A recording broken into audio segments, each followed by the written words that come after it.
Meus irmãos, muito bom dia e que a graça e a paz do Senhor seja sobre nós mais uma vez, nessa manhã de domingo. E queremos agradecer ao Senhor por mais uma vez estarmos aqui, podendo compartilhar de Sua palavra.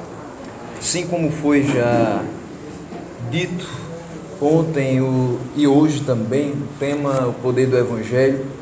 Ontem falamos um pouco acerca da carta de Paulo aos Romanos, capítulo 1, 16 e 17. Quem esteve aqui em frente pode meditar conosco, e hoje nós meditaremos na primeira carta de Paulo aos Coríntios, no capítulo 1, inicialmente nos versículos de 1 a 9.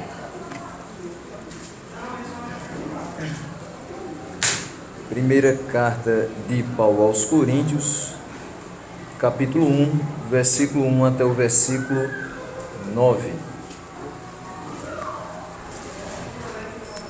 O texto das Escrituras nos diz o seguinte: Paulo, chamado pela vontade de Deus para ser apóstolo de Jesus Cristo, e o irmão Sóstenes, a igreja de Deus que está em Corinto, aos santificados em Cristo Jesus, chamados para ser santos, com todos os que em todo lugar invocam o nome de nosso Senhor Jesus Cristo, Senhor deles e nosso. Graça a vós outros e paz da parte de Deus nosso Pai e do Senhor Jesus Cristo. Sempre dou graças a meu Deus a vosso respeito, a propósito da sua graça, que vos foi dada em Cristo Jesus, porque em tudo fostes enriquecidos nele, em toda a palavra, em todo o conhecimento, assim como o testemunho de Cristo tem sido confirmado em vós, de maneira que não vos falte nenhum dom, aguardando vós a revelação de nosso Senhor Jesus Cristo, o qual também vos confirmará até o fim, para seres irrepreensíveis no dia de nosso Senhor Jesus Cristo. Fiel é Deus, pelo qual fostes chamados à comunhão de seu Filho Jesus Cristo, nosso Senhor. Aqui nós temos a saudação aos santos e a ação de graças. Não somente nós temos aquele início corriqueiro das cartas paulinas, mas temos também aqui uma ação de graças, uma oração de agradecimento. E temos aqui que nos escritos de Paulo nós podemos enxergar muitos ensinamentos.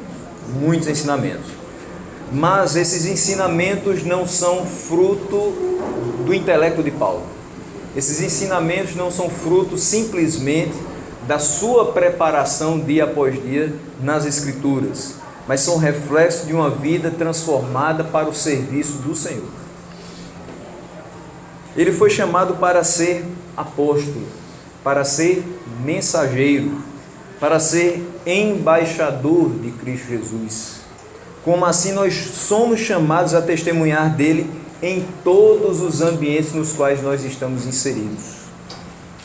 No início da sua carta aos irmãos em Corinto, Paulo vai dar uma saudação, na qual ele vai expor a sua credencial de apóstolo, na qual ele traz à mente da igreja os objetivos do seu chamado divino, chamado da igreja, e deseja o que de melhor Deus tem reservado aos seus. Então nós vamos meditar inicialmente do 1 ao 3 e depois seguir até o versículo 9, nessa primeira parte de saudação e depois a ação de graças de Paulo ao Senhor pela vida desses irmãos. Paulo anteriormente era perseguidor da igreja, apesar do seu conhecimento escriturístico. E hoje muito nos entristece que há alguns que estudam muito a sua palavra, que se esmeram no conhecimento da palavra, não para a edificação do corpo de Cristo, mas para a perseguição de muitos que servem com sinceridade, mas às vezes com um pouco de falta de entendimento ao Senhor. Não é nosso dever estudar a palavra de Deus e sentir o poder do Evangelho, para que agora façamos uma espécie de caça às bruxas em nossas igrejas. Pelo contrário, se Deus nos deu entendimento, se a cada dia Ele nos mostra a forma certa e requerida de Ele ser adorado, que Ele expressa em Sua palavra, é para que nós orientemos aqueles que ainda são faltos de entendimento. Mas essa orientação deve ser feita no máximo amor e temperança. E é por isso que Paulo vai ser esse instrumento nas mãos do Senhor para orientar não só a igreja de Corinto, mas várias outras. E é por isso que nós hoje somos, pela misericórdia de Deus, instrumentos para também orientarmos a tantos outros. Aqueles que estão perto de nós, aqueles que estão um pouco mais distantes de nós. Mas ele, antes perseguidor da igreja, apesar de conhecer tanto aquilo que era a palavra de Deus, é atraído irresistivelmente pelo Senhor. Digamos que no entendimento obscurecido de Paulo brilha uma luz divina. Uma luz tão forte que nunca mais deixa ele ser a mesma pessoa. Quando o poder do Evangelho brilha em nosso caminho, não podemos mais ser as mesmas pessoas. E agora aquele que era perseguidor da igreja é literalmente iluminado para que enxergue as verdades eternas e viva por elas. Não agora se coloque como aquele fariseu que defende legalismos, mas aquele que é servo do Senhor e defende que a sua obra deve ser feita simplesmente com ordem e decência, mas sem excessos. Pelas coisas que ele havia praticado, é muito compreensível que talvez ele não tivesse crédito dos outros, que ele não gozasse da credibilidade dos irmãos, ninguém acreditasse que de fato ele tinha sido modificado, que de fato ele tinha sido atraído por esse evangelho, e que agora aquele homem antes vil e impetuoso, que consentiu com a morte de Estevão, agora era um rico instrumento nas mãos do Senhor. Ele mesmo tinha consciência disso e precisou sempre fazer defesa do seu apostolado. Estamos iniciando a primeira carta de Paulo aos Coríntios, mas se estivéssemos iniciando a segunda, perceberíamos a mesma temática. Eu sou apóstolo de Jesus Cristo, pela vontade de Deus. Então nós enxergamos que ele afirma, e com toda propriedade ele afirma isso, que ele foi chamado por Cristo Jesus por vontade de Deus. E eu tive a oportunidade de falar alguns dias atrás, em outra comunidade, que não podemos acreditar em pessoas que se autoproclamam mensageiros do Senhor. Eu não posso bater no meu peito e dizer, eu sou profeta chamado pelo Senhor. Mas Paulo teve que fazer não isso que nós vemos hoje, bater no peito e dizer, eu sou profeta chamado pelo Senhor e digo, faço e aconteço. Nós simplesmente podemos dizer isso porque de fato fomos chamados, mas isso nos traz um peso muito grande, um peso enorme, porque quando dizemos nós fomos chamados pela vontade de Deus, nós somos chamados por Cristo Jesus, isso não é algo que nos deixa tão confortáveis assim. Saber que o nosso chamado vem da parte de Deus nos traz uma enorme responsabilidade. Quando nós somos contratados por alguém, temos responsabilidades quanto àquela pessoa que nos chamou. Precisamos fazer o melhor do nosso trabalho, dar o melhor das nossas forças, para que sempre tenhamos a consideração daqueles que nos empregaram, para que sempre tenhamos a compreensão daqueles que nos empregaram, principalmente quando precisamos dela. Mas aqui é algo muito mais complexo e muito mais intenso. Nós fomos chamados por Deus para sermos ministros desse santo e poderoso Evangelho.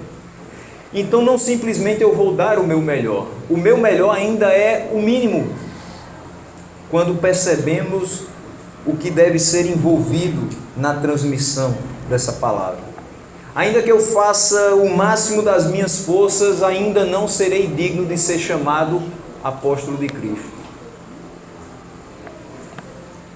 Esses homens que aqui escreveram o Novo Testamento, esses homens que estiveram junto a Paulo, como o irmão Sóstenes, que é citado aqui, como Epáfras, como Epafrodito, como Timóteo, como Tito, esses homens sofreram, foram açoitados, foram presos, foram perseguidos.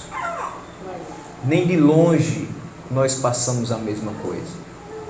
Nem de longe, e poderíamos até mesmo utilizar da frase do próprio apóstolo dizendo: olha, vocês ainda não chegaram até o ponto de sangue por essa palavra.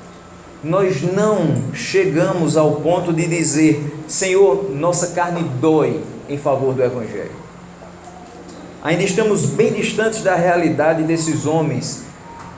Então, por que hoje tantos dizem: eu sou o apóstolo? De fato, não percebem a sacralidade e a responsabilidade que nos traz o Evangelho. Quando Paulo diz: eu sou chamado pela vontade de Deus, ele está dizendo: acreditem em mim. As palavras que saem da minha boca não são minhas, mas são do Evangelho. Acreditem em mim, porque as palavras que eu digo me pesam bastante, porque são palavras duras e vindas do trono da glória. Acreditem em mim, porque antes eu persegui vocês e hoje, quem dera que eu fosse perseguido pela mesma palavra. E ele foi. Quando ele diz: eu fui chamado para ser apóstolo de Jesus Cristo, eu fui chamado para dar os mesmos passos que ele deu. Eu fui chamado para, se necessário, ser martirizado pelo nome de Jesus Cristo. Eu fui chamado para abdicar das facilidades, das comodidades que o mundo pode oferecer. E olha que na época dele não tinham tantas facilidades assim. Alguém pode dizer: foi fácil para Paulo. Ele não precisou abdicar de Wi-Fi. Ele não precisou abdicar de salões de beleza. Ele não precisou abdicar de viagens de primeira classe. Ele não precisou abdicar de banquetes fartos. Ele não precisou abdicar de uma casa num condomínio de luxo. Ele apenas abdicou daquilo que já lhe era peculiar. Mas não, ele abdicou da própria vida em favor de muitos. Ser chamado pela vontade de Deus para ser apóstolo de Cristo Jesus não é fácil. Ser chamado por Deus para falar do poder do Evangelho não é fácil, porque o poder do Evangelho, ao mesmo tempo que quebra as barreiras do mundo em relação a nós, quebra também o nosso ego, quebra também toda a nossa estrutura pronta, acabada na nossa mente, pensando: vou fazer isso amanhã. Mas você não sabe o que acontecerá daqui a poucos segundos. Por isso nós entregamos a nossa vida ao Senhor, para que Ele faça o que for de sua vontade. Paulo sempre precisou fazer essa defesa do seu apostolado. Sempre.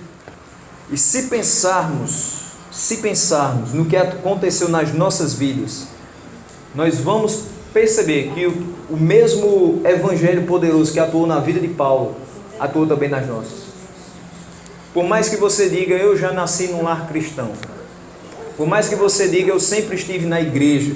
Por mais que você diga: eu nunca experimentei uma noite nesse mundo. Por mais que você diga: eu nunca experimentei das coisas que outras pessoas experimentaram. Você passou por momentos difíceis ao lado do Senhor. Como ontem eu dizia, momentos em que talvez você dissesse: não dá mais. Momentos em que você dissesse: será que vale a pena? Talvez você tenha olhado para os ímpios e tenha visto a prosperidade deles, e como Asaf tenha dito: do que adiantou eu guardar toda a minha existência por conta do nome do Senhor? Eu vejo a prosperidade deles, eu vejo como eles estão e vejo como eu estou por conta dessa palavra. Paulo poderia olhar e dizer: eu vejo a minha situação, eu vivo encarcerado, Eu tenho que sair corrido de alguns locais porque senão eles me matam. E eu preciso continuar proclamando essas verdades porque ainda não é chegada a minha hora. Eu preciso preservar as minhas forças porque eu não vou gastá-las com coisas fúteis, mas com a proclamação do Evangelho.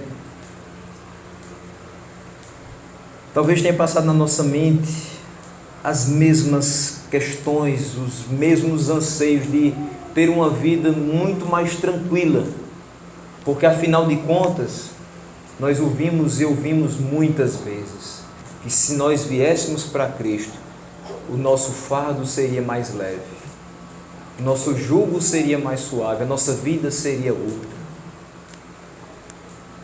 Mas de fato eu nunca encontrei o versículo que dizia: venha para Jesus e sua vida será fácil. Esse versículo não está escrito na minha Bíblia. Se alguém achar, depois pode entrar em contato com a gente.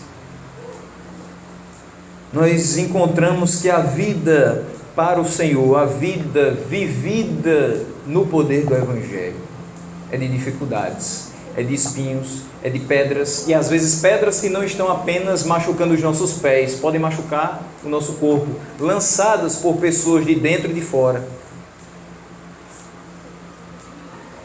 Mas o mesmo Evangelho que alcançou Paulo e que o fez apóstolo de Jesus Cristo pela vontade de Deus, nos alcançou e nos fez servos inúteis, mas servos do Senhor.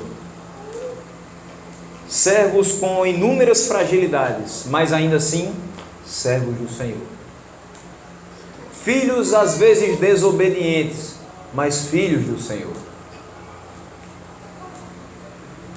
Filhos que precisam de correção, filhos que precisam de que esse poderoso Evangelho seja relembrado todos os dias.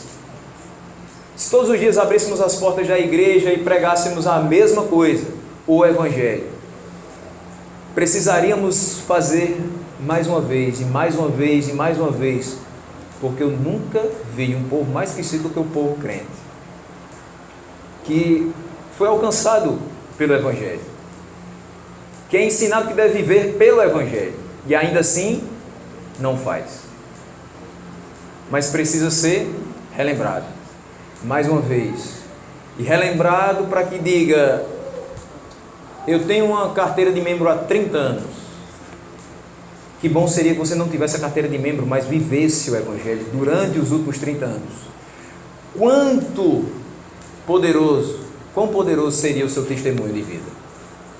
Até porque o carimbo de nossa igreja e de nossa denominação não é tão importante quanto o carimbo do sangue do Cordeiro lá no livro da vida, que não foi colocado no momento que você disse: eu quero Jesus.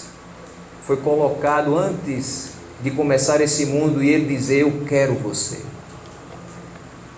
E ele queria Paulo.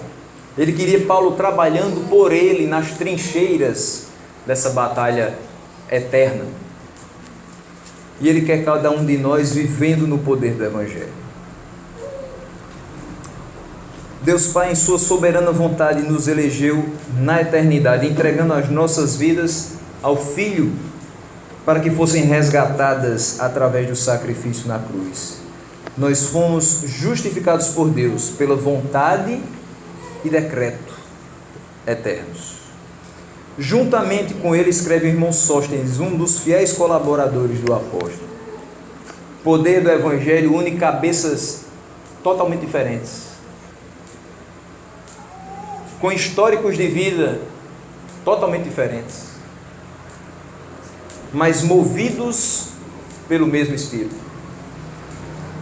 Talvez você não compreenda algumas passagens da Bíblia como eu compreendo. Talvez a minha posição em determinados assuntos da teologia sistemática e bíblica sejam diferentes da sua visão. Mas o Espírito que habita em mim é o mesmo que habita em você, é o mesmo que habita em todos, é o mesmo que habita aqui nos crentes em Cristo de Propriá e nos crentes em Cristo de Campina Grande, no mundo inteiro. Até porque vamos chegar aqui ao ponto que ele vai dizer: todos que em todo lugar invocam o nome do Senhor.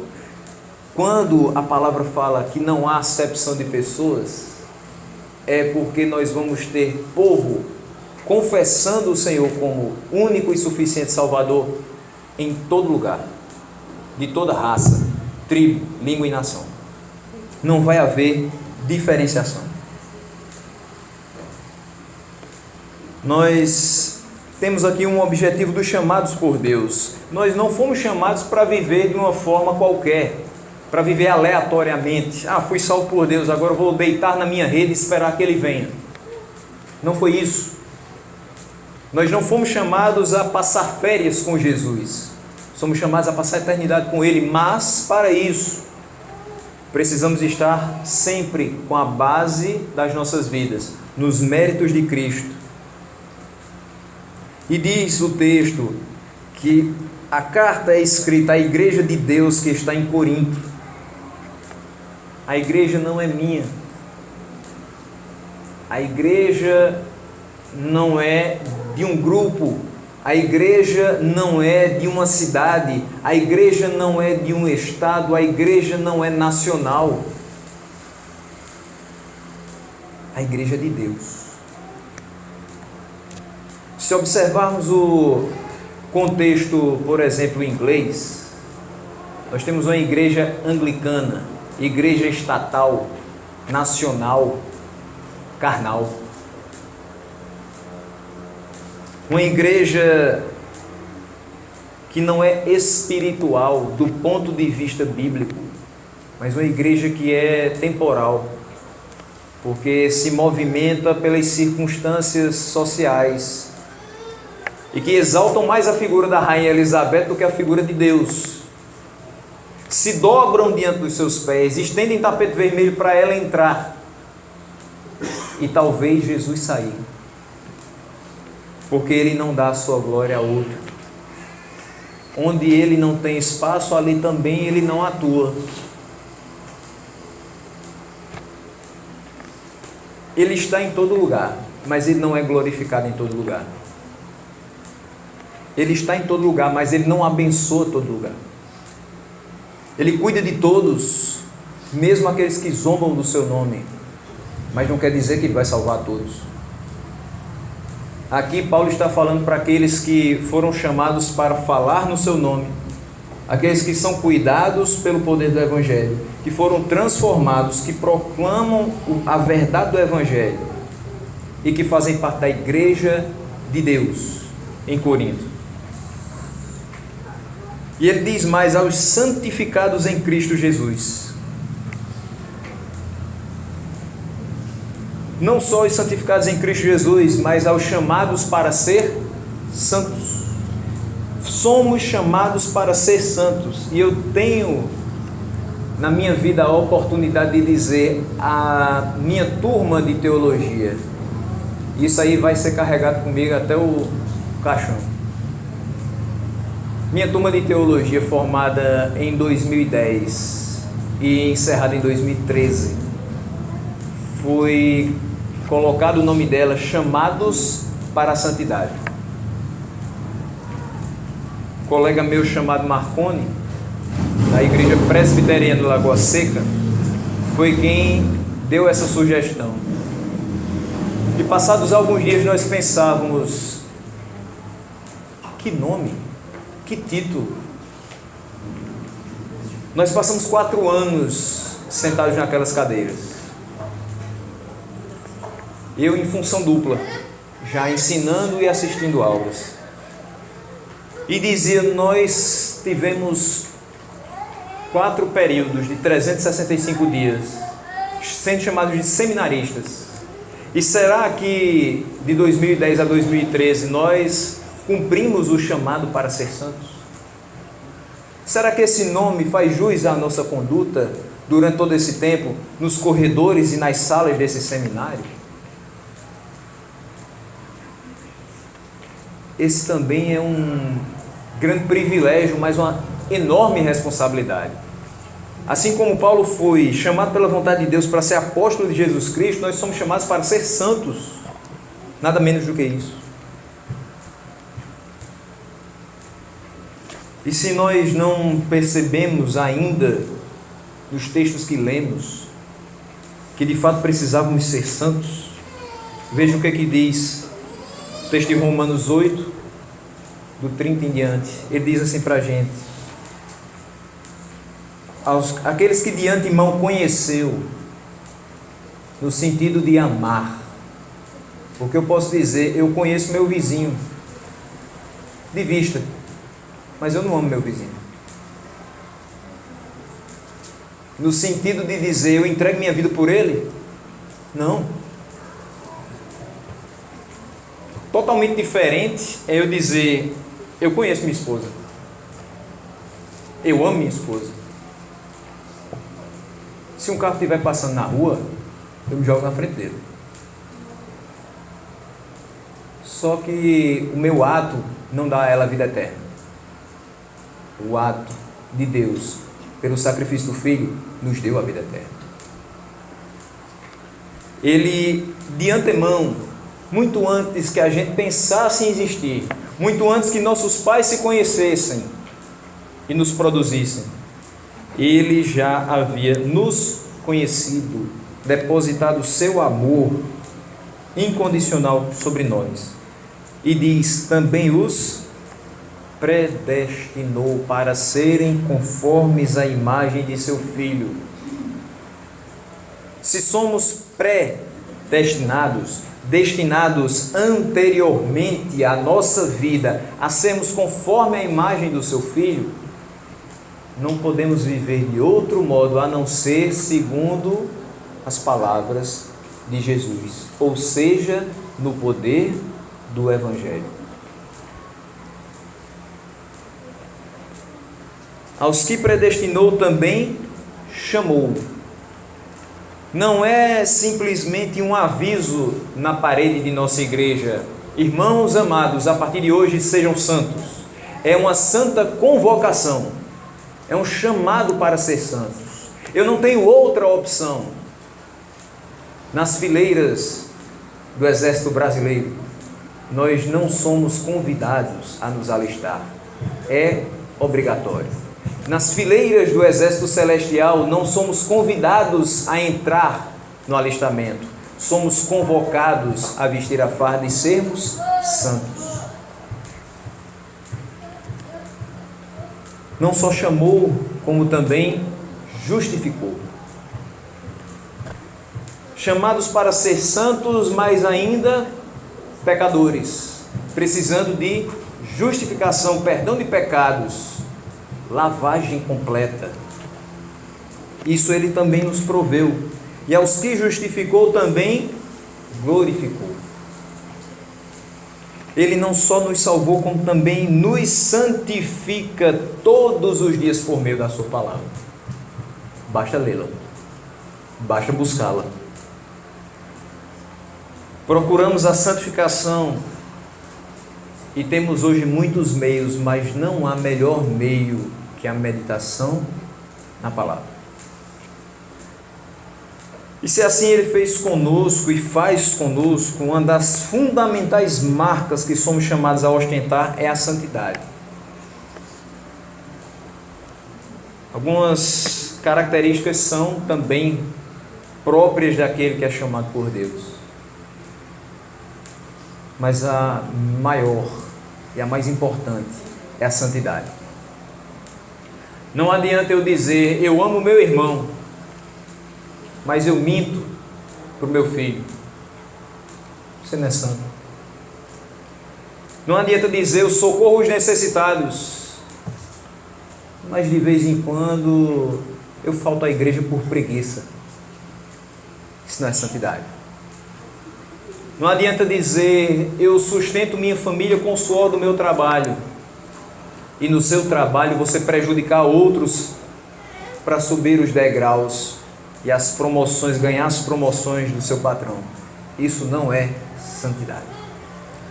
Não adianta dizer, eu li a palavra do Senhor de capa a capa 5 vezes no ano de 2018 e não praticá-la. Nós precisamos, porque fomos chamados, precisamos ser santos.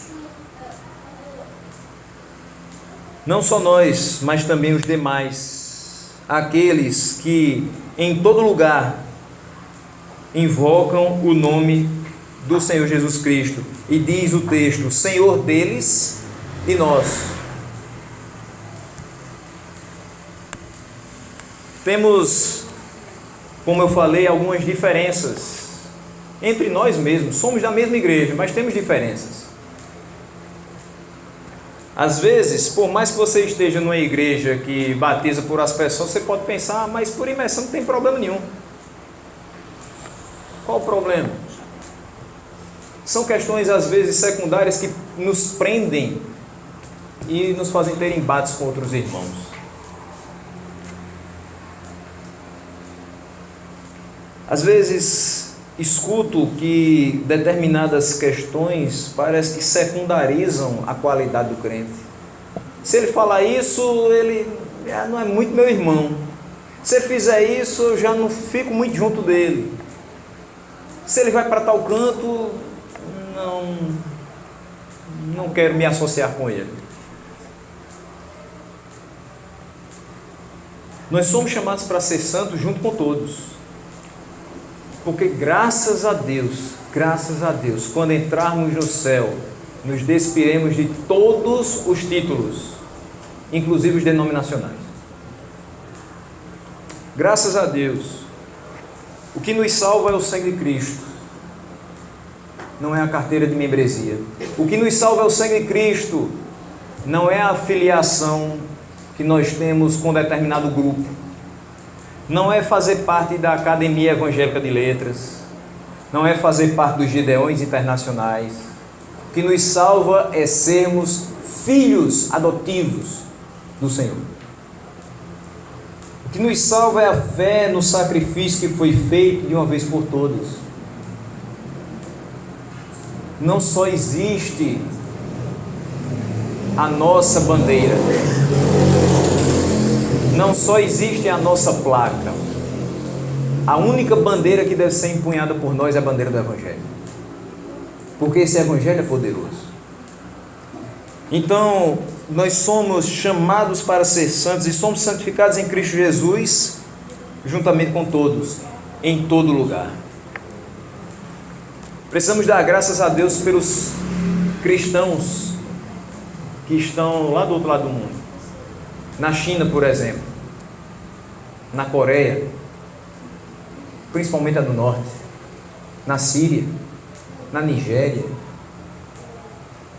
onde, se você tiver um pouco de curiosidade, vai ver vídeos onde o cristão sai no meio da rua e as pessoas com varas que são usadas para colocar a parte da laje da casa, elas pegam aquelas ali, quebram as pernas das pessoas, batem nas costas das pessoas, queimam os seus corpos.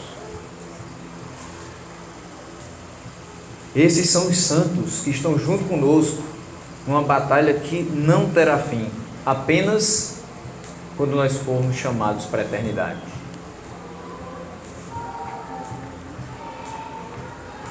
Paulo escreve àqueles que não se isolaram, porque formam um só corpo, assim como o Espírito que move o corpo é um só. Precisamos estar em união e unidade com os nossos companheiros, porque aqui batalhamos diligentemente e lá eles também batalham diligentemente. E ele traz a sua saudação e a sua ação de graças dos versículos 3 a 9. Aos que foram chamados para a santidade, Paulo lhes deseja que a graça do Senhor seja com eles. Não sei você, mas acho que algo de mais precioso que eu posso ouvir de alguém é que a graça do Senhor esteja sobre a minha vida. É quando alguém diz, eu oro por você. É quando alguém diz, me lembrei de você. E gostaria profundamente que você fosse alcançado pela graça de Deus. Você acordou hoje, é graça de Deus. Você tomou café, e um excelente café, graça de Deus.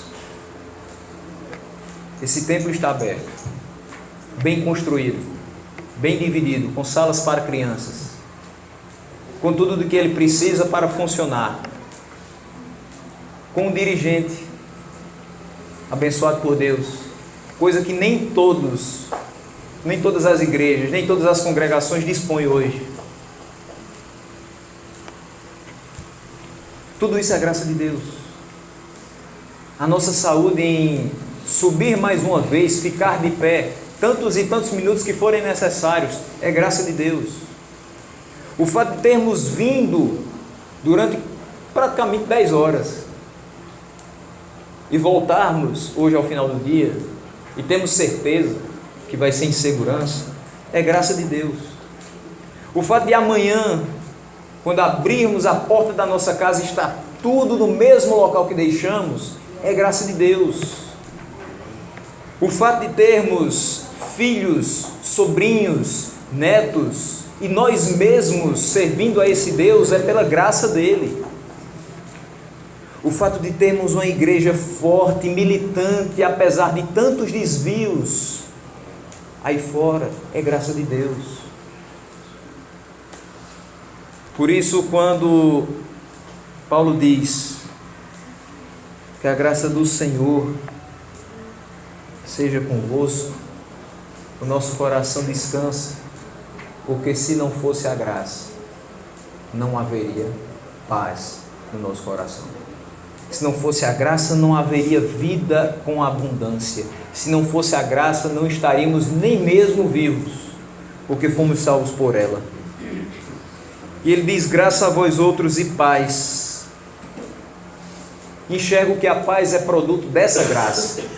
Se não fôssemos alcançados pela graça, nossa vida nunca estaria em paz, porque o nosso destino eterno não seria o que hoje temos. Estaríamos sendo atormentados pelas chamas do inferno por uma eternidade. Mas a graça nos alcançou e nos deu paz, a tranquilidade, a certeza de uma salvação em Cristo. Porque essa graça e essa paz são da parte do único que nos transmite, Deus, nosso Pai. Ele é quem pode nos transmitir essa graça. Ele é quem pode nos deixar em paz. Como diz o Salmo 4, versículo 8. A gente dorme e acorda porque o Senhor vela o nosso sono, porque Ele nos faz repousar em segurança. Mas não só da parte de Deus, nosso Pai, mas do nosso Senhor Jesus Cristo. Dia após dia nós sentimos essa paz, ao termos a confirmação da nossa filiação por adoção a Deus por meio de Cristo. Então, quando nós ouvimos falar de uma comunidade cativante que se entrega aos desígnios do Senhor e os segue de todo o seu coração, nós damos graças a Deus. Graças pelo seu agir incomparável e pela vida e pela vinda de Cristo. Porque assim como os de Corinto, nós temos sido enriquecidos com a sua palavra, como diz aqui o versículo de número 4 e 5. Quando Paulo escuta sobre os irmãos em Corinto, diz: olha, eu dou graças a Deus por vocês. Que nós também tenhamos a mesma percepção de outras pessoas. Quando eu escuto falar sobre a congregação em Propriá, eu dou graças a Deus por vocês. Quando eu escuto falar da igreja em Campina Grande, eu dou graças a Deus por vocês. Não porque vocês se mostram melhores do que outras igrejas, mas simplesmente pelo fato de vocês estarem sendo enriquecidos pela palavra. Porque enriquecidos pela palavra, nós vamos sendo moldados a cada novo amanhecer. E Deus vai fazendo com que através desse moldar, aquilo que não é condizente com a palavra vá sendo retirado. E aquilo que nos faz conformar a imagem do seu Filho, para o que nós fomos criados e chamados à santidade, vá tomando forma na nossa vida. Se não fosse o poder do Evangelho, o que seria de nós? Resposta: estaríamos totalmente perdidos. Como diz o reverendo Hernandes Dias Lopes em um dos seus últimos livros, quase salvos, quase crentes, estou chegando bem pertinho, vou aproveitar um pouco mais a vida, daqui a pouco eu vou para a igreja. Quase salvo, porém fatalmente perdido. Se não fosse o Evangelho, nós adoraríamos ouvir as músicas que se cantam na igreja porque elas transmitem paz. Se não fosse o Evangelho, nós adoraríamos escutar de vez em quando uma mensagem que trouxesse uma tranquilidade ao nosso coração, de que existe um Deus lá no alto que olha para nós com olhar de misericórdia. Isso qualquer pessoa no mundo gostaria de ouvir. Mas o Evangelho faz com que todas essas coisas sejam colocadas no nosso coração, produzam, frutifiquem e nós sejamos novas criaturas todos os dias. Se não fosse o poder do Evangelho, de que adiantaria as nossas muitas posses? A mulher do fluxo de sangue gastou tudo que tinha, mas o encontro dela com aquele que é o Evangelho mudou tudo. A traça e a ferrugem consomem todas as coisas que apenas são materiais. O poder do Evangelho nos faz gozar das bênçãos espirituais, as bênçãos que são imarcessíveis. Se não fosse o Evangelho, o que seria de nós? Mas o conhecimento do ser de Deus, dos seus atributos e da sua obra em nós, não nos permite ser mais os mesmos, nem ficar inertes com relação ao que devemos fazer. Fazer no seu nome em prol da proclamação do Evangelho. Uma vez que você escuta o Evangelho, você quer compartilhar com outras pessoas. Uma vez que você é alcançado pelo Evangelho, você quer transmitir a outras pessoas. Uma vez que você sente o amor de Deus, você não pode querer que pessoas por aí padeçam sem o toque amoroso do Senhor. O poder do Evangelho nos impulsiona a sermos diferentes e fazer a diferença. Mas o versículo 6 diz: assim como o testemunho de Cristo tem sido confirmado em vós, de maneira que não vos falte nenhum dom, aguardando vós a revelação de nosso Senhor Jesus Cristo. O testemunho de Cristo tem sido confirmado em nós. Nós temos vivido de maneira que esta palavra que pregamos ecoe nos 4 cantos da cidade. Estamos nas repartições públicas, estamos nas escolas, estamos nas forças armadas, estamos nas empresas privadas, estamos nas ruas, fazendo a vontade de Deus, fazendo o seu nome ser conhecido. O testemunho de Cristo é confirmado em nós quando nós estamos proclamando o seu nome, dizendo que esse Evangelho continua tendo poder, que ele foi ontem, é hoje e será eternamente, que os céus podem passar, a terra com certeza irá passar, mas a sua palavra não passará. Nós estamos tendo o testemunho de Cristo confirmado em nós e fazendo essa palavra ser ecoada nos 4 cantos da cidade, de forma que os nossos colegas de trabalho vejam e reconheçam que nós somos diferentes, por mais que tenhamos prejuízo com isso, por mais que sejamos incompreendidos com isso, mas vivemos de modo que o mundo veja que nós já não vivemos, mas Cristo vive em nós. A oração que fazemos é que não nos falte nenhum dom e que nós busquemos os mais nobres para a glória de Deus. Essa mesma igreja de Corinto buscava dons e buscava coisas extraordinárias aos olhos deles, que poderiam fazer com que alguns fossem considerados mais espirituais, que poderia fazer com que alguns fossem considerados aqueles super crentes, que hoje algumas pessoas dizem: eu vou pedir oração ao irmão fulano, porque ele tem mais poder. Eu vou pedir oração ao pastor, porque a oração dele chega mais rápido no céu. Ou então o crente tarifa reduzida: eu vou orar só de madrugada, porque a ligação é mais barata, tem menos gente orando, dá para chegar com mais facilidade. Meus irmãos, o véu foi rasgado de alto a baixo. A ligação é direta e ininterrupta. Quem não aproveita a linha somos nós. Mas está ligado. Não há impedimentos entre nós e Deus, porque Ele mesmo veio até nós. Então a oração que fazemos é que o dom não nos falte, mas que seja o dom da assistência. Que nós busquemos o bem comum, auxiliando os irmãos necessitados nas suas grandes ou pequenas dificuldades. Que nós busquemos o dom da misericórdia e o dom de transmitir a palavra de Deus com fidelidade, para que a nossa vida seja útil na seara do Senhor. E que dessa maneira nós esperemos a volta do nosso Senhor, o qual nos confirmará até o fim, como diz o versículo 8, o qual também vos confirmará até o fim, para seres irrepreensíveis no dia de nosso Senhor Jesus Cristo. Ele vem. E o que temos preparado? Ele vem. E como temos nos portado? Ele vem, está às portas. E como temos esperado a sua vinda? Nós esperamos na confirmação que Ele mesmo nos dá. Ele nos confirmará até o fim, ou seja, Ele nos ajudará a viver como Ele quer até o fim. Isso chama perseverança dos santos.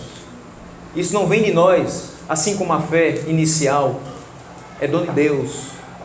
A fé foi Ele que deu. O sustento dessa fé é Ele que dá. A confirmação da nossa fé é Ele que dá.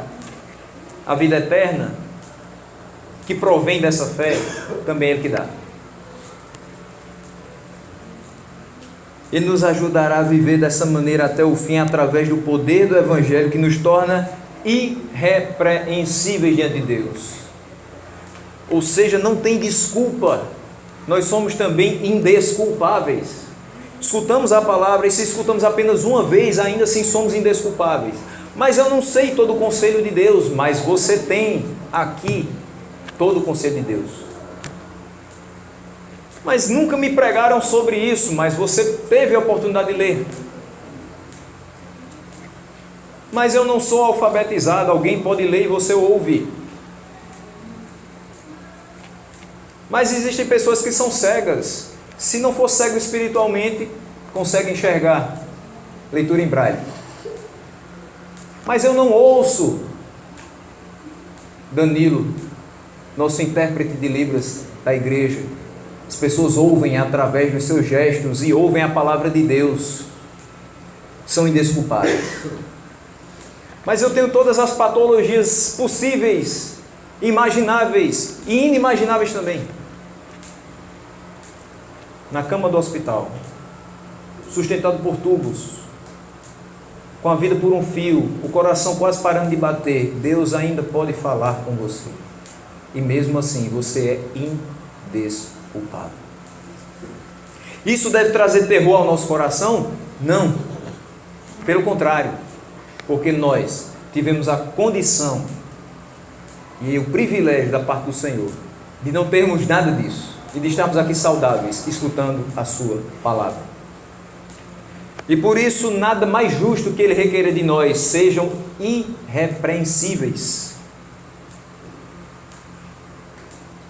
Não façam outra coisa a não ser viver em santidade. Vocês foram chamados para isso. Não façam outra coisa a não ser invocar o nome do Senhor. Não façam outra coisa a não ser graças a Deus por tudo que Ele tem proporcionado à sua comunidade. Não faça outra coisa a não ser um testemunho vivo de Cristo para a sociedade que jaz em trevas. Não façam outra coisa a não ser aguardar a segunda vinda do Senhor de maneira irrepreensível. Ele está conosco e Ele é fiel. Diz o versículo 9: fiel é Deus, pelo qual fostes chamados à comunhão de seu Filho Jesus Cristo, nosso Senhor. Fidelidade vai muito além das questões ordinárias. Como bem diz nosso pastor Luiz Antônio, tem nada a ver com aquele adesivo colocado na parte de trás do carro. Deus é fiel. Ele é bem mais fiel do que te dar o carro. Ah, mas eu ando de moto, mas Deus é fiel, Ele vai me dar o carro. Irmão, continua andando de moto e glorificando o nome do Senhor. Agradece que você já tem a moto. Você podia estar a pé. Mas se estivesse a pé, agradece a Deus que te deu duas pernas para se conduzir. E elas funcionam, porque muitos não a têm mais. Agradece a força que Deus te dá todos os dias, te dando o alimento necessário para que o teu corpo funcione. E você não tenha desculpa para não subir à casa do Senhor e dizer: Senhor, muito obrigado por todos os benefícios que o Senhor tem feito para comigo. Quando se diz no Salmo 103, bem pertinho do que a gente leu hoje: bendize, ó minha alma, ao Senhor, e tudo que há em mim bendiga o seu santo nome, é porque se a minha mão está doendo, a outra não está, graças a Deus. Se minha cabeça dói, mas o resto do meu corpo funciona, continuo trabalhando, graças a Deus. Se talvez eu estou de cama, os meus estão fazendo o trabalho por mim, graças a Deus. Tudo que há em mim deve agradecer ao Senhor, porque se não fosse por Ele, nem um corpo cheio de patologias eu teria. Porque eu sei que as dificuldades e as chagas dessa vida passarão e o corpo será transformado e glorificado. Não haverá dor, não haverá lágrima, não haverá nada que nos impeça de eternamente e ininterruptamente dizer: Santo, Santo, Santo é o Senhor dos Exércitos.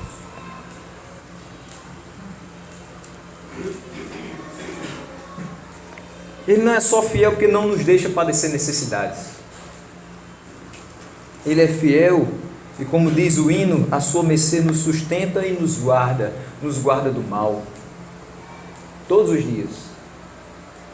Para quem trabalha à noite, sente isso muito mais.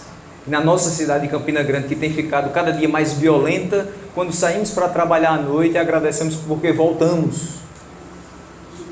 Ele nos guarda do pecado, porque o pecado é que faz separação entre nós e Ele. Então Ele nos guarda para que estejamos sempre juntos, em contato, em comunhão. Ele nos guarda de nós mesmos, nosso pior inimigo. Porque dentro de nós habita uma natureza ainda pecaminosa. Eu não preciso que o diabo se manifeste para que ele faça um estrago na minha vida. Basta que Deus me deixe à vontade. O estrago está feito. Mas Ele nos guarda de nós mesmos, dos danos que nós podemos nos causar. Nós fomos chamados à comunhão com Ele. A mesa está posta. E quem puxa a cadeira para que sentemos é o próprio Rei Jesus. É o próprio Senhor dos Exércitos, é o próprio dono dos elementos dessa mesa. E Ele não faz isso porque a gente é extremamente importante. E aí Ele precisa puxar a cadeira para sentar à mesa aquelas autoridades celestiais. Mas porque a gente não tinha a mínima condição de puxar essa cadeira. Porque as nossas mãos não eram puras o suficiente para sentar a essa mesa e fazer uso dos elementos. Porque nós estávamos totalmente indignos.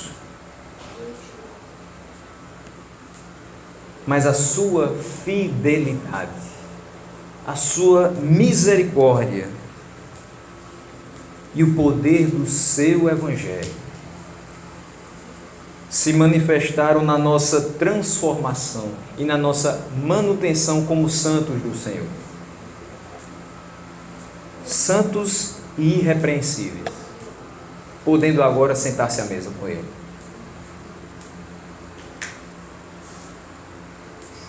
Que nós estejamos firmados nesse Evangelho, sendo santos, porque Ele é santo, e isso já basta.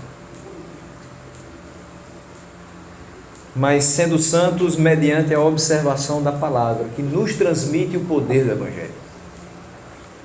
Que o Senhor nos abençoe, nos guarde em Cristo Jesus.